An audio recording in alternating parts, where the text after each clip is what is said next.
How's it going, guys? So I'm going to run you through a bunch of warm-up exercises that are very fundamental, and I know most people will have done them, but it's always good to go back to basics. And if you're like myself, sometimes when you go back through things you realize, geez, so I've been leaving that out. So we're going to run through the whole body. These exercises that help condition the body for obviously having the body twisted and thumped and bumped and stuff, but also allow the body to condition itself to issue power as well, to make sure that the joints and ligaments and tendons are supple and strong enough to issue power as well. So what we're going to start with is we'll start off with 3 basic exercises for the wrists. With all these exercises, we're going to keep the breath down to the lower abdomen and use our breath when we're doing these exercises. So the first one we're going to do is bring both palms down to the lower abdomen. One hand hooks over the other one. I'll be applying a pressure here with the back of my hand, and here holding like so. I breathe in, and then I breathe out. And I apply pressure and I drop this elbow down. And I relax, breathe in. Breathe out. Right to the other side. We'll just rip this out. Now you can keep doing the same side.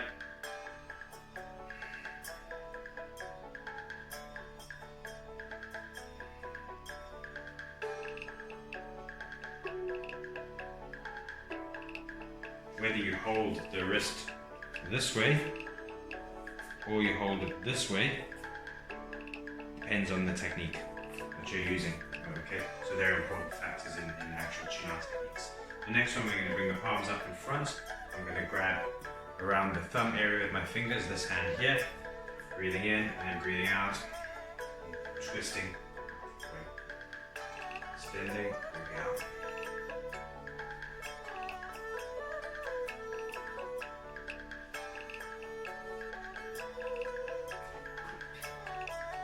Side.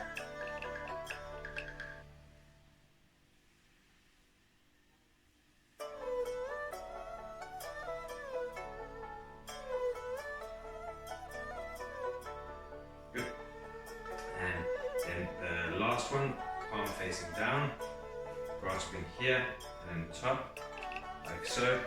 Breathing in, bending, and trying to imagine turning the little finger towards your nose.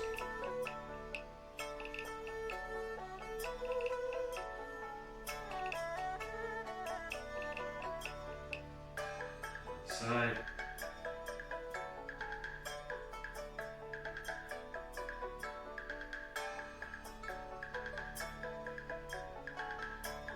Good. Okay, so the next one we'll do the wrist coiling exercises. So I'm just standing palm up. You can have one hand here if you want. You can do double together or single. I'll just show single and I'll show you how to practice double from here. And then I'm going to bring my palm back as far as I can, limiting the bend in the elbow, slight bend in the elbow, yeah, and rotating as far as you can, getting full range of movement. Keep rotating, coming back to palm up. And rotating. Those of you who do Wing Chun, and particularly southern styles of Kung Fu, would be very used to practicing this exercise. Very fundamental forearm tendon strengthening exercise. So the other side, rotating, up, out. Very important exercise in the issue of short power. Good. Maintain, same side. As you do this more and more, you're going to feel that you can develop. You'll feel like the tendons in your forearms are going to feel like very, very tight. It's like guitar strings. You feel very springy and flexible and strong. Okay, so that's what then you can reverse the procedure. So I was palm up and I was going this way around in here. So now I'm going to bring my palm up as far back as I can in here, and then rotate, and then palm up.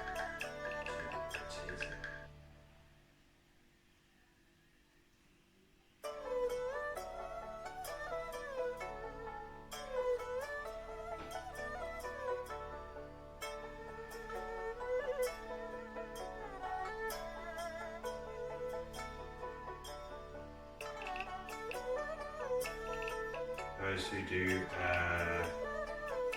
Foshan Wing Chun would be used to that we have this method in here, but we also have that method in here as well. Okay, so there are wrist coiling exercises you can do double or single. If you're not used to them, I'd advise doing them singly. First one is prayer palms. So we're going to bring the hands like so, and then stretching down as we're breathing again, always breathing down to the lower abdomen, pushing the heels of the palms together, and then release it off. And we can reverse.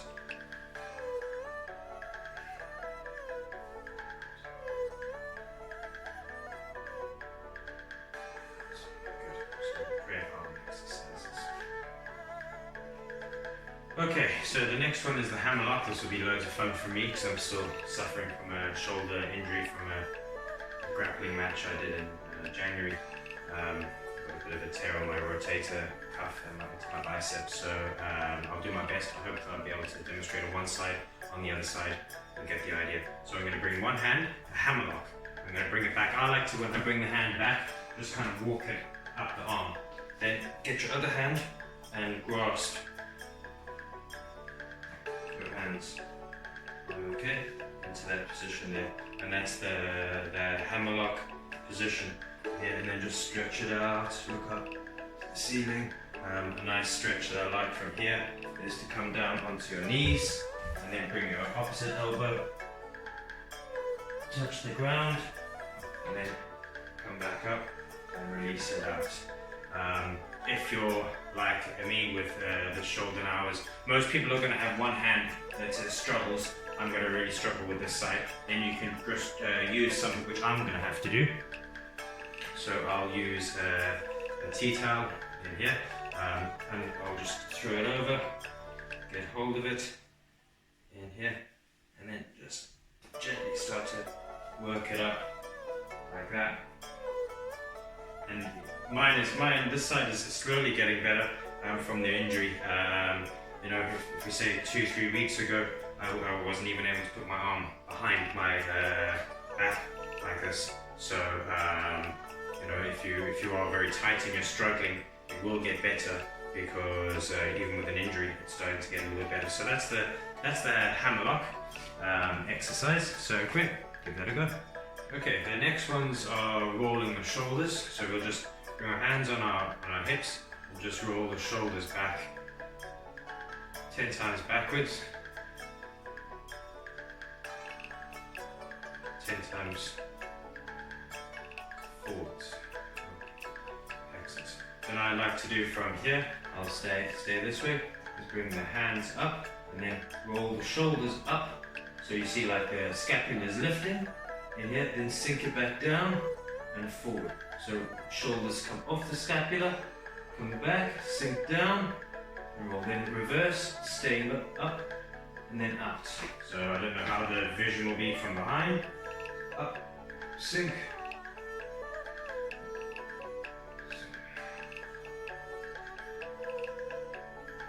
Good. This starts developing the looseness in your scapula for power from your shoulder blade, and which shoulder blade power is very important. And also then if you're using your spine as a whip for power, whipping power, that you need your scapula to be able to move. Anybody, even just anybody does bench press, things like that, knows the importance of being able to retract the scapula back.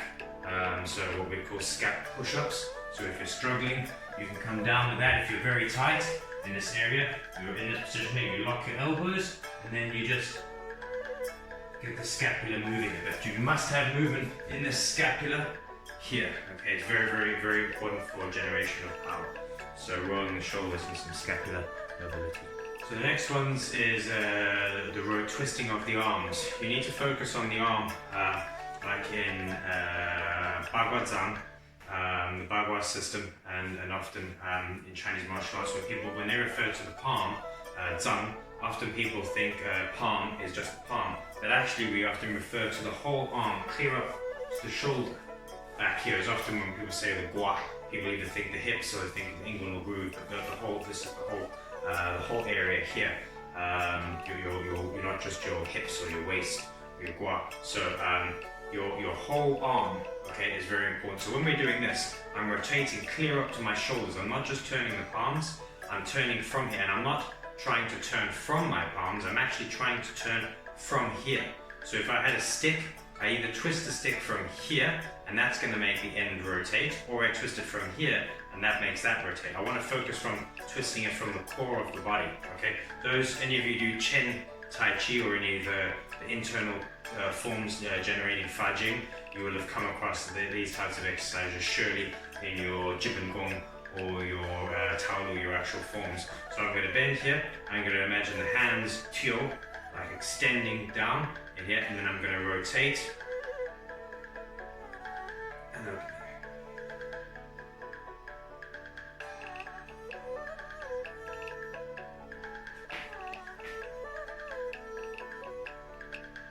Feeling the gates open and close.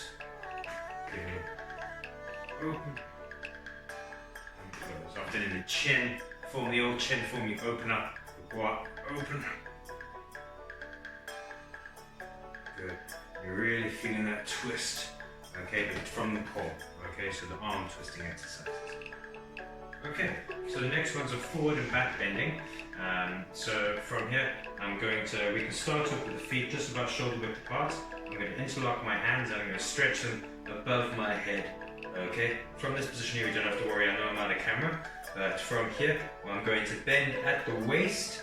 I'm going to come down, bending at the waist, and try to get the palms flat on the ground with the legs locked straight. Then I'm going to come up, and I'm going to arc back. I'm just going to repeat a few times.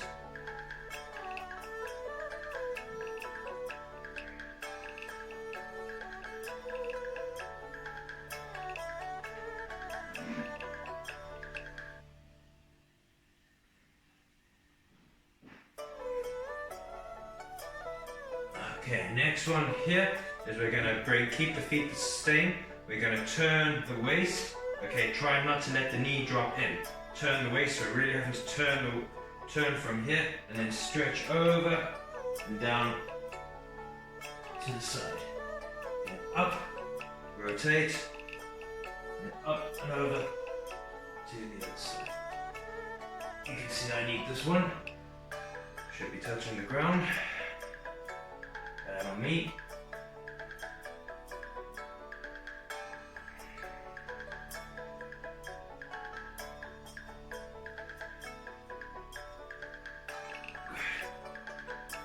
Relaxing down, and bring the feet together, and breathing in, folding at the waist, and here, hugging behind. You should be able to touch your palms flat off the ground, and try to bring your chest to your knees. Excellent. So front and side bending. Okay, so we can start off with just a down dog and an up dog basic exercises, then progress that into a dragon push-up, or in Chinese martial arts known as dragon push-up, or in most of the fitness and wrestling things, a Hindu push-up. Okay, so let's get into plank position. Okay, and then from this position here, push the heels back, driving back, and get into down dog, and then back to plank, and then up dog, elbows locked straight, back to plank, back up. Now if your feet are tight, you can walk them out a little bit, the heels up, pedal them out, back to plank. Excellent. Then we're going to go for a Hindu push-up or a dragon push-up. It often helps to come with the feet a little bit wider. You're going to rock back. Now from here, when I come down, I'm going to come down. You see how my elbows are almost going to touch the ground. So I'm going to swoop down. You see my elbows almost touching the ground. Up and back. So elbows almost touch the ground. Up and back. I'll do the front view, so hopefully you can see a little bit better as well. So I rock back, I swoop down, elbows almost touching the ground, up, and then These can be done at quite high pace. Okay, you really need to build it up. You need to be able to do at least 50 of those minimum. Okay, if you can't do 50 of those, like you're nowhere near in shape for a combat athlete. Okay, 50 should be nothing. Okay, for you. So build them up, and if you can't, no problem. You found a weakness, start working on them. Okay, so the next one is a bridge, and you can do this with wall walks as well, which I can't demonstrate now because I'm not going to walk down one of my cupboards. So I'll just do this exercise, and maybe another time I can show you this one. So we've got our start off with is just your regular bridge. So come in. Come back, get in nice and tight, get the palms down, and that, and here, and then from this position here, coming up, okay? Just move this in here, okay? So, once you've practiced this a little bit, and here, sometimes come up, then you want to practice, as a martial artist, you need to develop the neck a little bit, but I wouldn't do too much of it, but super important. And if you're wrestling, very, very important. Just to start off with a very basic neck wrestler's bridge. Okay, don't do too many of those. So you've got your bridge on your hands and your neck bridges. It's very important. I know there's a lot of information people talk about being careful with your neck, bridging and loading weight on it. Because it's detrimental, but if you're training up for combat arts, combat is detrimental. So you have to strengthen up your neck because you are going to take impact, whether it be punches and kicks to the head, and if you're doing any form of grappling, and particularly wrestling, you'll know too well that we attack the neck continuously, whether it be by snapping someone's head down or by cranking the neck. Especially catch wrestling, that's our main go-to. So you've got to develop your neck to be strong. So if you don't, then you do spar or compete, you're going to have a problem.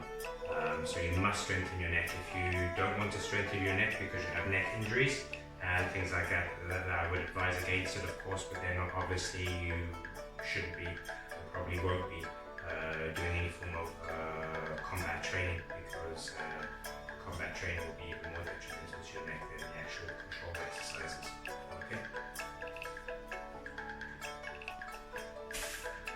Okay, so the next one, we're on the ground, like so, and we're going to bring feet like so, and bring one foot over, and put that foot flat on the ground. So now I'm sitting on one hip.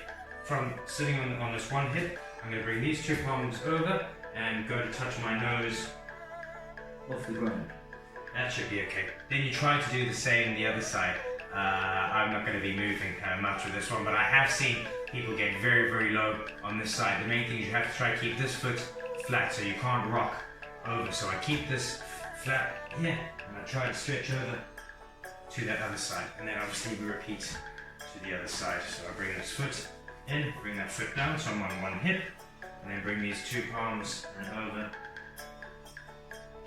then touch the ground, and then over here, keep trying to go over, exit.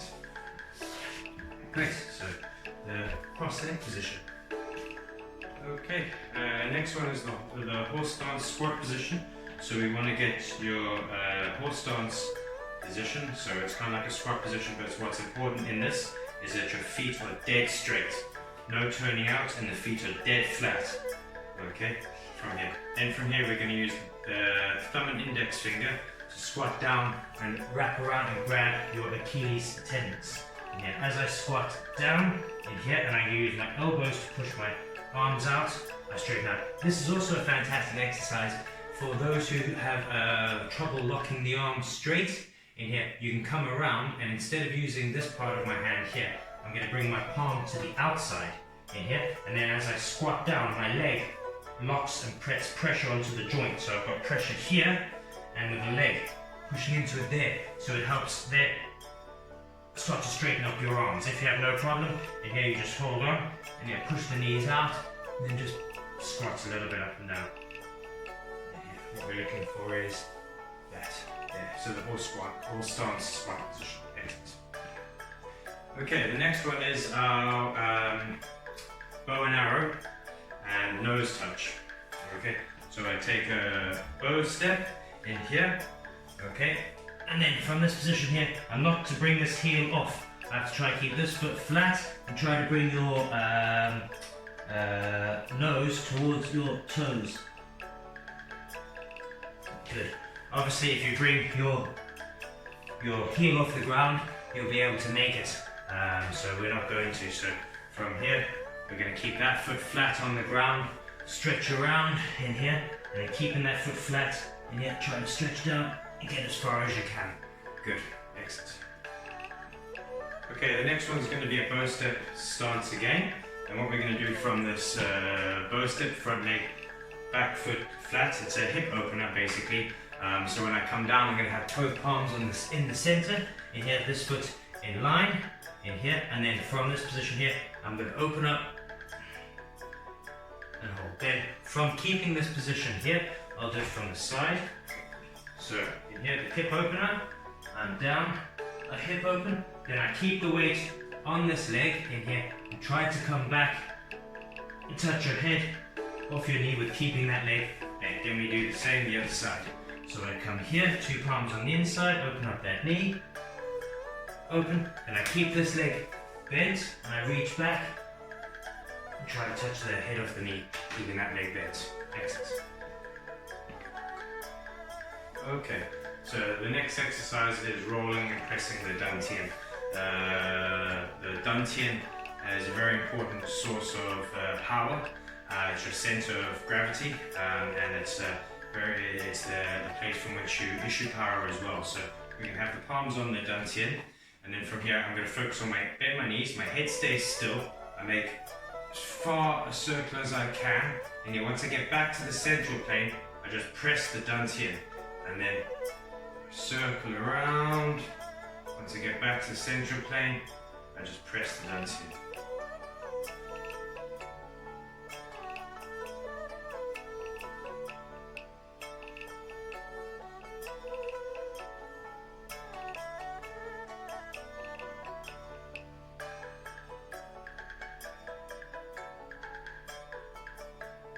Start to wake up.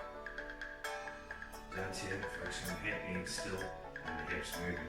From there, I like to then bring my hands down to my hips, focus on my knees and my head staying still, and then using the hands to help guide, to move your whole pelvis in circles, and in both circles there, so loosen it out.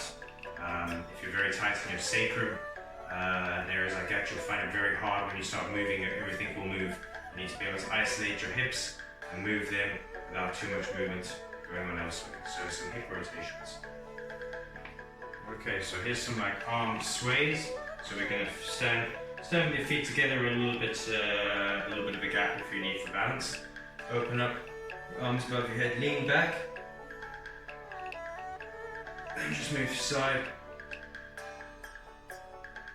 to side. So from here, we lean back a bit, and then we just sway side to side. Once you've done that and you're nice and warm, relax it down, and then we're going to generate power. Helps generate power from your ribs. Okay, your ribs are another source of power. So what we'll do from here is we'll stretch the arms up, and I'm going to go down in 3 increments. 1, 2, 3, and then I'm going to really compress my ribs here and expand on this side.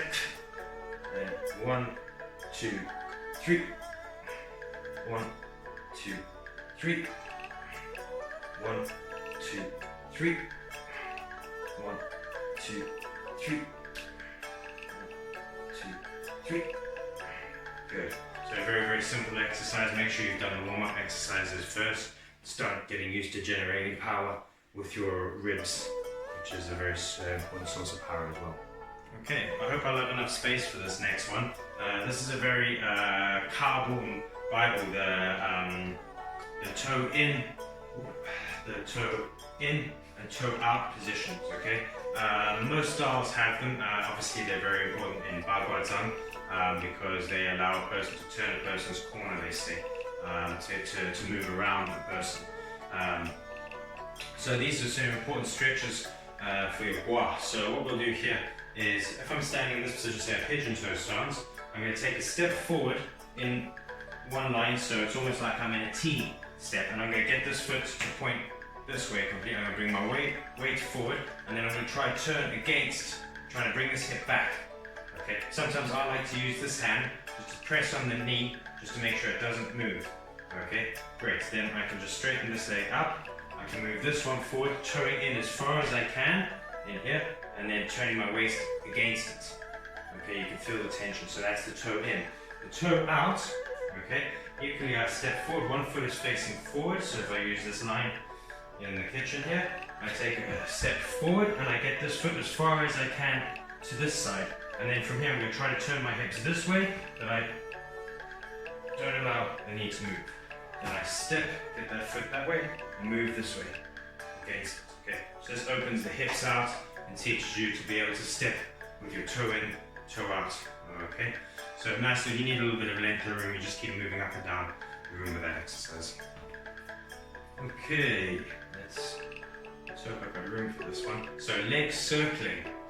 Okay, so from here, have your hands on your hips, you extend your leg, you come all the way around, all the way behind, ooh, close one, and up. Okay, so you come around as if you're reaching over something in here. To balance on. So I'm circling, circling, circling, and back. Then you go the other way around. So I come backwards in here, and then I circle the hips around and back. Okay, so you have forward circles and backward circles, trying to keep hip height when you go around, extending the legs. So you do 10 one direction, 10 the other direction. So you have 40 reps in total, okay, with each leg. Okay, great, leg circling. Okay, so this next exercise is like a low squat stance, a single leg squat stance. There's a few methods of practicing.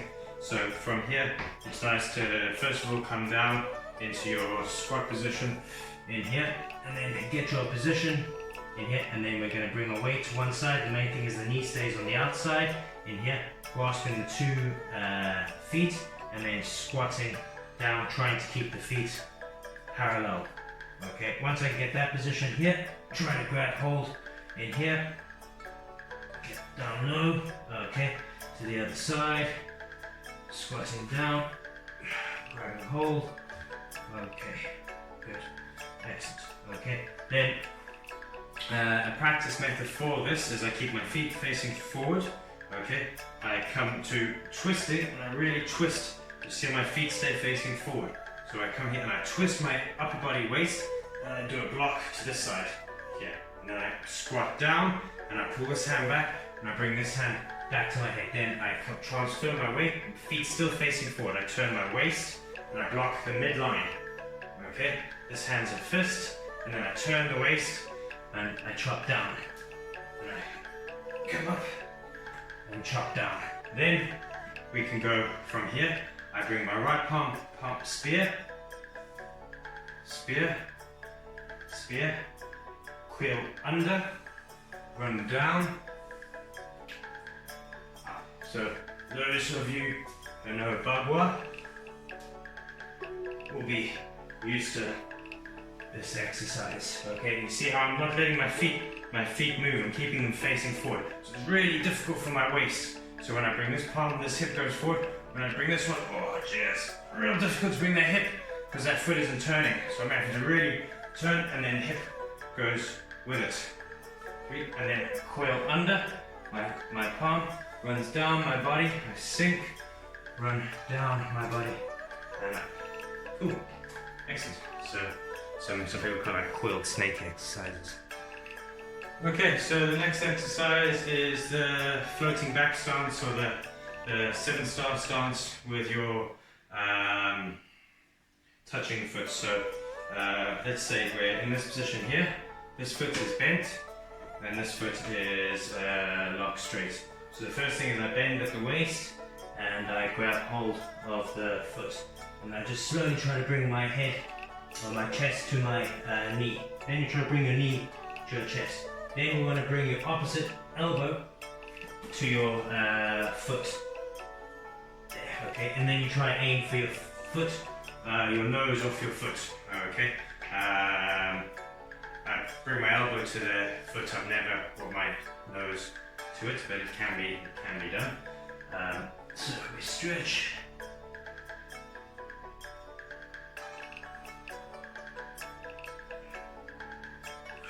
Okay, good.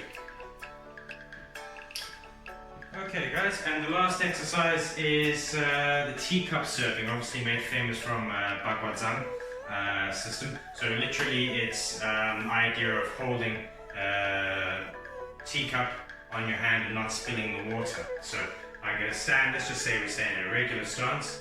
In here, you can have one hand behind your back. And here, imagine you're holding a teacup, okay? So I come like a circular knife hand. I come all the way to as far as I can here. Then I come under my armpit, and then I go back as far as I can. Then I come around, over the head, and there we go, that's one repetition. Underneath, around, over. Two. Then the other direction is I come around, then come back here under my arm, then forward that direction. So over, keep going, under the arm, and then obviously you do both sides. If you get fancy at it, you can do two hands together, and those who know Bagwa, then you start walking the circle while practicing it. So these are really good shoulder mobility exercises as well. So excellent, that's all the exercises, guys.